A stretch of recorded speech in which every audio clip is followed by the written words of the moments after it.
ఇక్కడికి వెళ్ళే వరకు కూడా తెలీదు ఇంత క్రౌడ్ ఉంటుందని.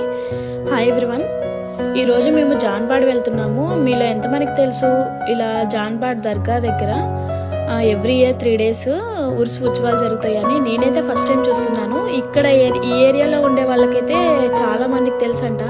మేబీ మన విజయవాడ గుంటూరు సైడ్ ఉన్న వాళ్ళకైతే తెలిసి ఉండకపోవచ్చు. నేను ఫస్ట్ టైం చూస్తున్నాను. ఈ మిర్యాలగూడ కోదాడ ఇటు సైడ్ వాళ్ళకి బాగా తెలుసంట. ఎవ్రీ ఇయర్ 3 days జరుగుతుందంట ఈ ఉర్స్ ఉత్సవాలు. కానీ చాలా ఇబ్బంది అయిపోయింది. పార్కింగ్ ఎక్కడో 1 kilometer బయటనే పార్కింగ్ చేయించి ఇక్కడ నుంచి నడుచుకుంటూ రావాలంటే చాలా ఇబ్బంది అయింది. క్రౌడ్, పిల్లలు, చాలా ఇబ్బంది అయిపోయింది. ఎలా అయితే రీచ్ అయిపోయిన తర్వాత మంచిగా ఫ్యామిలీతో కొంచెం సేపు టైం స్పెండ్ చేసి వచ్చేసాము. ఇంకా వెళ్ళని వాళ్ళు ఎవరైనా ఉంటే వెళ్ళండి, కానీ కొంచెం జాగ్రత్త. పిల్లలు ఉన్న వాళ్ళైతే